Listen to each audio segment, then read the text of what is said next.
Sœurs et frères dans le Christ, bonjour et bienvenue à cette méditation en ce mardi.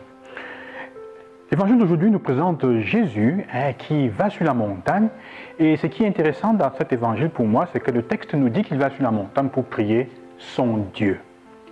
On pourrait se demander normalement, mais sinon il irait prier qui? Mais c'est une note intéressante, pour prier son Dieu.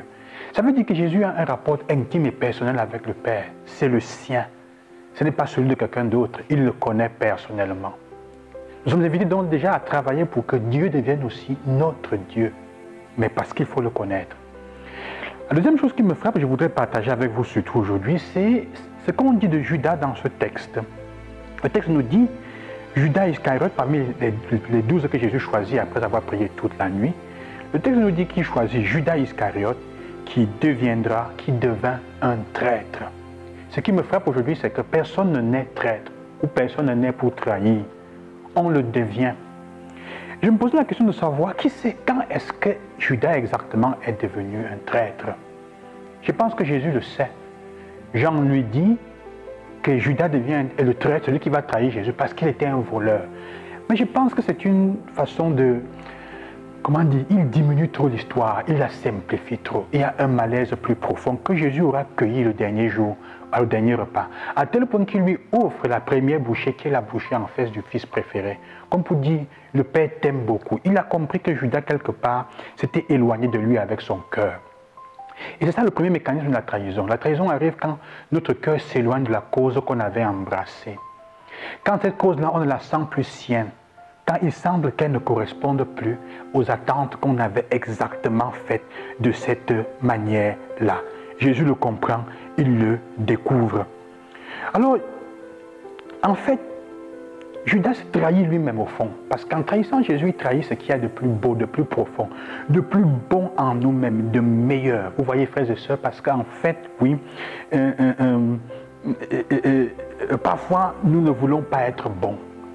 Parfois, on trahit parce qu'on ne veut pas être bon, parce que la manière d'agir de l'Évangile ne correspond pas à ce que nous voudrions. On veut se venger. L'Évangile dit pardonne. La radicalité de l'Évangile fait que, ne pouvant pas changer l'Évangile et ne voulant pas nous convertir, on finit par l'abandonner et par le trahir.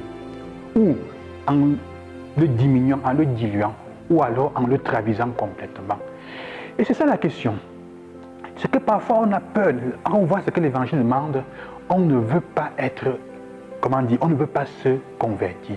La trahison vient quand on refuse de convertir son cœur, de changer et d'adapter sa vie, de l'accommoder à l'Évangile qu'on a en face de nous.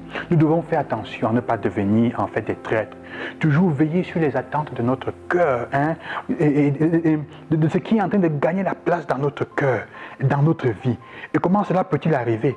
Cela peut arriver si on n'écoute pas ce que Paul dit, qui dit « Menez votre vie dans le Christ, Jésus, le Seigneur, tel que vous l'avez reçu. » Et il dit « Prenez garde à ceux qui veulent faire de vous leur proie, par une philosophie vide et trompeuse, fondée sur la tradition des hommes, sur les forces qui régissent le monde, et non pas sur le Christ. » Il y a un discours aujourd'hui qui se fait sur le fait que le christianisme n'est pas africain.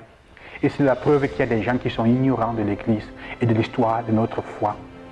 Alors, on devient des traîtres dans ce cas-là, si on n'accepte pas d'adapter ses habitudes, ses pensées, ses vues et à la radicalité de l'Évangile. On finit par trahir. Mais personne ne peut dire qu'il est autant vertueux, autant bon de ne jamais avoir trahi le Christ. Tôt ou tard, nous y arrivons, parce que quelquefois, l'Évangile est tellement radical, il nous demande des choses tellement fortes, dans le pardon de l'autre, dans l'accueil de l'autre, des ennemis, que notre souffrance, notre faiblesse fait que ce côté-là, on le trahit un peu. Mais le texte nous dit, Jésus nous aime. Dieu nous pardonne, il a pardonné et donné la vie au Christ il nous a pardonné toutes nos fautes. Que le Seigneur vous accompagne et qu'il nous donne cette grâce. De ne pas penser que nous sommes différents de Judas, mais d'accepter la bouchée que le Seigneur nous donne souvent pour nous dire, reviens. C'est la différence entre Judas et Pierre, et même Jean-Baptiste, parce que Jean-Baptiste aussi pose la question, est-il celui qui va venir? Lui aussi, il aurait pu trahir. Pierre l'a fait, mais il est resté avec le Christ. Bonne journée, que le Seigneur vous accompagne et qu'il vous donne la grâce de vous relever après chaque trahison. À demain.